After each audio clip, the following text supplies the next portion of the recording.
मैं हूं आपका दोस्त Pawan Pratap YouTube channel total power solution पे। दोस्तों, आज की वीडियो बहुत ही महत्वपूर्ण वीडियो है। कोशिश करें वीडियो को पूरा देखें। आज की वीडियो में हमारा टॉपिक रहेगा पुल अप और पुल डाउन रजिस्टर्स। ये पुल अप रजिस्टर और पुल डाउन रजिस्टर्स को कहाँ यूज किया जाता है, कहाँ पे पुल अप रजिस्टर्स यूज किए जाते हैं, कहाँ पे पुल डाउन रजिस्टर्स यूज किए जाते हैं और इनको यूज क्यों किया जाता है। अगर यूज ना करें तो सर्किट में क्या उसका ड्रॉबैक रहेगा, यूज करने पे क्या हमारे को बेनिफिट मिलता है, सर्किट में इसकी जरूरत ही क्यों पड़ती है, कितनी वैल्यू के पुल अप रजिस्टर और पुल डाउन रजिस्टर्स नॉर्मली लगाए जाते हैं, इन सभी चीजों को यहाँ पे हम डिस्कस करेंगे। बिल्कुल बेसिक से यहाँ पे दोस्तों इसको समझने की कोशिश करते हैं कि जो लॉजिक आईसियां होती हैं जो कि 0 और 1 की फॉर्म में काम करती हैं, डिजिटल फॉर्म में काम करती हैं, हाई और लो को ही समझती हैं।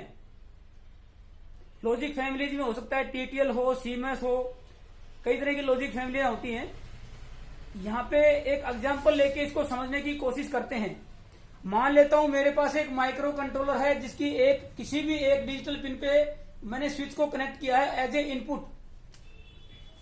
ये मेरे पास कोई कंट्रोलर है या फिर कोई लॉजिक आईसी भी हो सकती है। इसकी एक पिन पे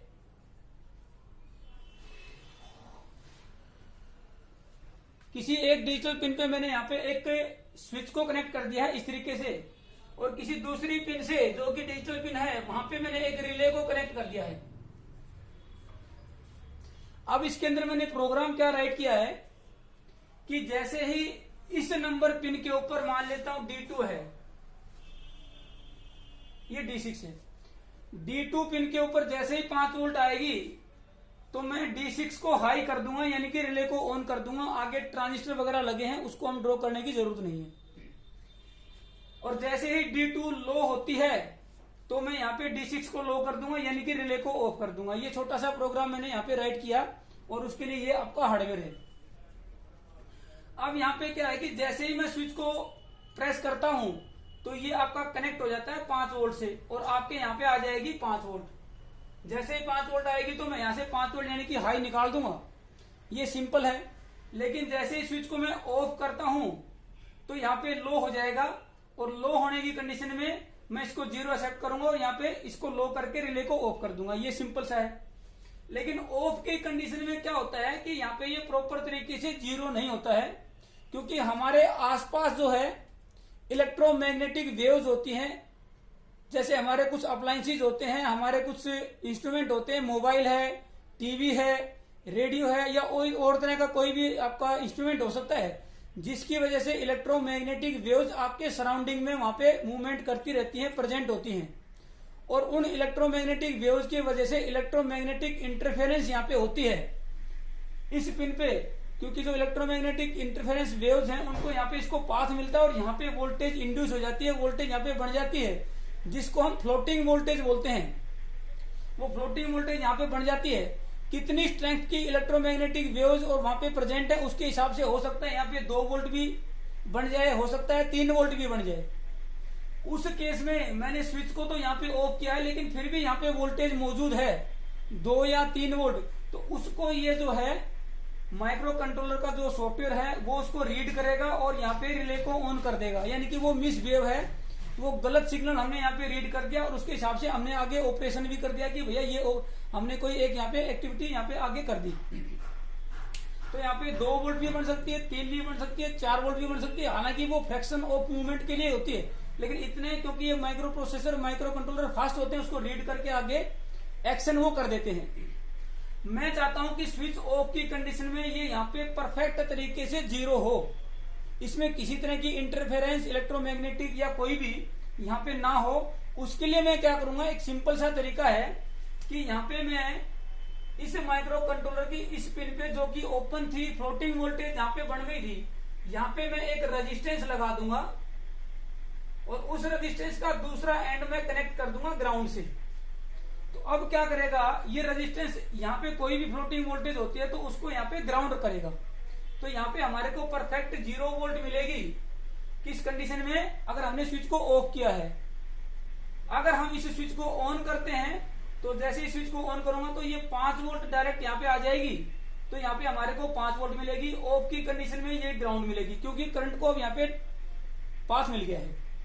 5 वोल्ट की कंडीशन में करंट ऐसे रहेगा। ओपन करने की कंडीशन में यहाँ पे जो भी फ्लोटिंग वोल्टेज होगी वो आपकी यहाँ पे ग्राउंड हो जाएगी, वो यहाँ पे 0 लेवल हमारे को मिल जाएगा। इस अरेंजमेंट के अंदर जो रेजिस्टेंस यूज किया जाता है, जो रजिस्टर यूज करते हैं, उसको बोलते हैं pull down register. Pull down क्यों बोलते हैं? क्योंकि यहाँ पे जो फ्लोटिंग वोल्टेज बनी थी उसको हमने ग्राउंड की तरफ, लो लेवल की तरफ, 0 वोल्टेज की तरफ, ग्राउंड की तरफ हमने उस वोल्टेज को डाउन किया है। यहाँ पे 2 या 3 वोल्ट थी, उसको हमने 0 की तरफ डाउन कर दिया है, एक रेजिस्टेंस ग्राउंड पे लगा के उसको डाउन किया है इस वोल्टेज को, इसलिए इस रजिस्टर को बोलते हैं पुल डाउन रजिस्टर। अब इसके अंदर दूसरी अरेंजमेंट एक और हो सकती है कि अगर मैं इस स्विच को कुछ इस तरीके से लगाऊं कि ये देखिए, इसको मैं कनेक्ट कर देता हूं यहां से ग्राउंड पे, कि जैसे इस स्विच को मैं प्रेस करूंगा तो यहाँ पे 0 आ जाएगा, यानी कि ग्राउंड डायरेक्ट कनेक्ट हो जाएगा। लेकिन ओपन करूंगा तो वहां पे फिर वही फ्लोटिंग वोल्टेज यहाँ पे बन जाएगी, 2 वोल्ट भी, 3 वोल्ट भी, 5 वोल्ट भी, 3 वोल्ट, जितनी भी हो सकती है। तो उसके हिसाब से फिर ये मिसबिहेव करेगा। उस कंडीशन में मैं क्या करूंगा, इस रेजिस्टेंस को यहाँ पे शिफ्ट करूंगा इस तरीके से,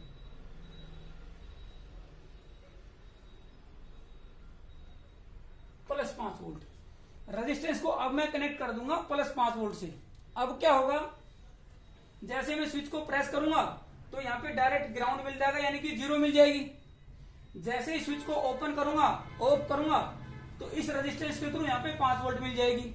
या तो यहाँ पे 5 वोल्ट मिलेगी, या तो यहाँ पे ग्राउंड मिलेगी। यहाँ पे फ्लोटिंग वोल्टेज इस केस में भी यहाँ पे हमारे को नहीं मिलेगी, क्योंकि हमने इसको जो भी यहाँ पे वोल्टेज बनी थी 2 वोल्ट या 3 वोल्ट, उस वोल्टेज को ऊपर की तरफ हमने अप कर दिया है, यानी कि हाई वोल्टेज से कनेक्ट कर दिया है एक रजिस्टर के थ्रू।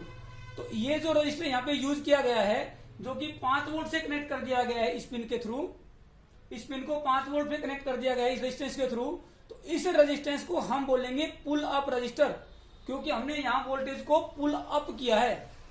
2 या 3 वोल्ट थी, उसको हमने 5 वोल्ट की तरफ अप कर दिया है, तो इस रजिस्टर को बोलेंगे पुल अप रजिस्टर। ये हमारी अनडिफाइंड कंडीशन को यहाँ पे क्लियर कर देता है कि या तो 5 वोल्ट है या तो 0 है। बीच में जो 2 वोल्ट, 2.5 वोल्ट, 3 वोल्ट है, उस कंडीशन को यहाँ पे एलिमिनेट करता है, खत्म करता है। इसलिए इसको बोलते हैं पुल अप रजिस्टर, क्योंकि वोल्टेज को हमने पुल अप किया है। अगर वोल्टेज को डाउन करते हैं ग्राउंड की तरफ, यानी कि रजिस्टर को ग्राउंड से कनेक्ट करते हैं, तो उसको बोलते हैं पुल डाउन रजिस्टर। दोनों ही तरीके से आप इसको यूज कर सकते हैं। ये आपका बिल्कुल बेसिक्स है उस कंडीशन को खत्म करने के लिए।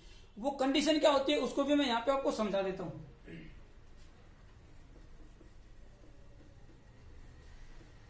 दोस्तों, जो लॉजिक फैमिलियां होती है, मान लेता हूं एक टीटीएल फैमिली है, उसकी कोई आईसी है, तो उसमें ये कुछ इस तरीके से होता है। ये 0 लेवल है, 0 वोल्ट, ये 5 वोल्ट है। हम 0 और 5 पे ही काम करते हैं, लेकिन ऐसा नहीं होता है, उसके बीच में भी वोल्टेज होती है, वो भी वहां पे प्रेजेंट हो सकती है। तो इन्होंने क्या किया है कि विंडो बना दी है कि 2 वोल्ट से लेके और 5 वोल्ट तक वो हाई इसको मानते हैं, यानी कि 1 मानते हैं। 0 से लेके 0.8 वोल्ट तक, 0.8 वोल्ट तक वो उसको लो मानते हैं, यानी कि 0 उसको मानते हैं। अगर वोल्टेज 0.8 से कम है तो उसको 0 मानेंगे, वोल्टेज 2 या 2 से ज्यादा है तो उसको हाई मानेंगे। लेकिन 0.8 से और 2 वोल्ट के बीच में अगर वहां पे प्रेजेंट है तो वो जो कंडीशन है वो अनडिफाइंड है, यानी कि उसका कोई डेफिनेशन नहीं है। तो उस केस में आपका कंट्रोलर आपकी लॉजिक आईसी मिसबिहेव करेगी, उसकी आउटपुट आपकी कुछ भी हो सकती है। अगर यहाँ पे 2 वोल्ट के आसपास है वो उसको हाई भी मान सकता है, यहाँ 1 के आसपास है उसको लो भी मान सकता है, यानी कि वो मिसबिहेव कर सकता है। और ऐसी स्थिति आती है आपकी जो इलेक्ट्रोमैग्नेटिक इंटरफेरेंस है उसकी वजह से। इसलिए पुल अप और पुल डाउन रजिस्टर यूज किए जाते हैं उस चीज को खत्म करने के लिए, ये कंफर्म करने के लिए कि आपका जो लॉजिक लेवल है वो हाई है या लो है। इसलिए उनको हम या तो ग्राउंड से कनेक्ट करके पुल डाउन रजिस्टर यूज करके उसको लो कर लेते हैं, या फिर पुल अप रजिस्टर यूज करके उसको 5 वोल्ट के नियर बाय ले जाने की कोशिश करते हैं कि ये तो ये 5 वोल्ट के आसपास पहुंच जाए या आपके 0 लेवल के आसपास पहुंच जाए। इसका हम प्रयास करते हैं उस रजिस्टर की मदद से, और वो डिजाइन में हम यूज करते हैं जिससे आपकी अनडिफाइंड की कंडीशन वहां पे जो इंटरफेरेंस की कंडीशन है वो खत्म हो जाती है। अब हमारा एक सवाल यहाँ पे ये बनता है कि हम रेजिस्टेंस के बजाय अगर डायरेक्ट उस पिन को कनेक्ट कर दें ग्राउंड से या 5 वोल्ट से, तब क्या नुकसान होगा। हमने यहाँ पे देखिए पुल डाउन रेजिस्टेंस लगाना पड़ेगा, क्योंकि हमारी इधर से 5 वोल्ट आती है और हमें यहाँ पे अनडिफाइंड की कंडीशन, यहाँ पे फ्लोटिंग वोल्टेज बनेगी। तो ऑफ की कंडीशन में हम चाहते हैं कि ये ग्राउंड पे रहे, नजदीक ग्राउंड के रहे, 0 वोल्टेज के आसपास रहे, तो हम यहाँ पे एक रेजिस्टेंस लगा के ग्राउंड करते हैं। लेकिन रेजिस्टेंस लगाने की बजाय अगर मैं इसको परमानेंट यहाँ पे एक वायर से ग्राउंड करूं, तब क्या होगा। तब क्या होगा दोस्तों कि अब इस कंडीशन में तो कोई दिक्कत नहीं है, लेकिन जैसे ही स्विच को मैं ऑन करूंगा, स्विच को ऑन करते ही ये इसका ऐसे कनेक्ट हो जाएगा, उस केस में ये 5 वोल्ट है वो डायरेक्ट आपकी ग्राउंड से शॉर्ट हो जाएगी। तो मैक्सिमम करंट यहां से जाएगा और आपकी सप्लाई वगैरह यहाँ पे खराब हो जाएगी, हीट होके खराब हो जाएगी, वो आपका शॉर्ट सर्किट की कंडीशन यहाँ पे बढ़ जाती है। ठीक इसी तरीके से अगर मैं इस कंडीशन को हम चेंज करें, यानी कि ये मेरा अगर ग्राउंड से कनेक्टेड है और इसको मैं 5 वोल्ट से डायरेक्ट कनेक्ट कर दूं, तो भी स्विच ऑन करने की कंडीशन में ये 5 वोल्ट है वो आपकी ग्राउंड से शॉर्ट हो जाएगी। ये भी शॉर्ट सर्किट की कंडीशन है, जिससे आपका सारा लोड इस सप्लाई पे पड़ेगा, इस सप्लाई के ऊपर आपका स्ट्रेस रहेगा और ये सप्लाई आपकी खराब हो जाएगी 5 वोल्ट की जो भी है। इसलिए रेजिस्टेंस लगाना पड़ेगा ताकि शॉर्ट सर्किट की कंडीशन ना हो और आपका ये पुल अप और पुल डाउन रेजिस्टेंस लगा के आप 0 के नजदीक ले जाएं या 5 वोल्ट के नजदीक ले जाएं, एज पर योर रिक्वायरमेंट, कि आपको सर्किट में कैसी रिक्वायरमेंट है। अब यहाँ पे क्या है कि इसकी वैल्यू कैसे डिफाइन होती है, कितनी वैल्यू लगभग हम लगाते हैं। तो इसकी इंटरनल जो इम्पीडेंस होती है इस कंट्रोलर की या किसी भी लॉजिक आईसी की, उसके हिसाब से डिजाइन होती है ये। लेकिन फिर भी मैं मोटे मोटे थंब रूल के हिसाब से बता देता हूँ। नॉर्मली ये जो रजिस्टर होता है ये 1 किलो ओम से लेके और 100 किलो ओम तक आप लगा सकते हैं। वो इसकी आईसी की जो डाटा है, डाटा शीट है, उस पर पता लगेगा। 1 किलो ओम से 100 किलो ओम तक इसको लगाया जाता है। लेकिन जनरली जो है आपका 1 किलो ओम से लेके और 10 किलो ओम तक ही इसको ज्यादातर यूज किया जाता है। आप सर्किट में जब भी देखेंगे या तो 1 किलो ओम से 10 किलो ओम के बीच में होता है। हालांकि 1K से 100K तक भी आपको कहीं कहीं सर्किट में मिलेगा ही, लेकिन ज्यादातर सर्किट में 1 किलो ओम से 10 किलो ओम मिलेगा। अब इसमें भी आपको ज्यादातर सर्किट में या तो 4.7 किलो ओम मिलेगा या फिर आपका 10 किलो ओम मिलेगा, पुल डाउन या पुल अप रजिस्टर्स। तो आप 4.7 या 10 किलो ओम लगा के अगर 5 वोल्ट पे करते हैं तो ये 5 वोल्ट के लिए ये 2 रेजिस्टेंस आपकी काफी अच्छी और ये जो है टेस्टेड, टाइम टेस्टेड है, जिसके ऊपर आपका इंटरफेरेंस वगैरह ये खत्म हो जाती है। तो 4.7 के या 10 के 5 वोल्ट के लिए तो आप इनको यूज कर सकते हैं। आगे कभी मौका मिलेगा तो इसके ऊपर प्रैक्टिकल करके देखेंगे कि इंटरफेरेंस को आप सीआरओ डीएसओ पे कैसे देख सकते हैं और उनको ग्राउंड करने से कैसे बेनिफिट मिलता है, और ग्राउंड करने से भी अगर आपकी कुछ इंटरफेरेंस रहती है तब आप उसमें कैपेसिटर वगैरह यूज करके कैसे उसको बिल्कुल अच्छे तरीके से एलिमिनेट कर सकते हैं। तो यहाँ पे आज हमने पुल अप और पुल डाउन रजिस्टर्स को कुछ समझने की कोशिश की है। आगे कभी मौका लगेगा तो प्रैक्टिकल करेंगे। तो अगर आपको हमारी वीडियोज पसंद आती हैं तो उन वीडियोज को आप लाइक और शेयर कर सकते हैं अपने फ्रेंड सर्कल में। बाकी सभी वीडियोज को देखने के लिए आप हमारे चैनल की प्लेलिस्ट पे जा सकते हैं, जिसमें हमने अलग अलग प्लेलिस्ट बनाई हुई है। स्टूडेंट के लिए थ्योरेटिकल और प्रैक्टिकल के कॉम्बिनेशन की वीडियो बनाई है, जो कि आपकी टोटल स्टडी पॉइंट में मिलेंगी। टेक्नीशियंस के लिए, रिपेयरिंग करने वालों के लिए हमने इन्वर्टर की, स्टेबलाइजर की, एसएमपीएस की, इंडक्शन की अलग अलग प्लेलिस्ट बनाई हुई है। आप उन पे जाके रिपेयरिंग भी सीख सकते हैं। स्टूडेंट हैं तो स्टडी पॉइंट पे जाके आप थ्योरेटिकल और प्रैक्टिकल का कॉम्बिनेशन है उसको समझ सकते हैं, सीख सकते हैं।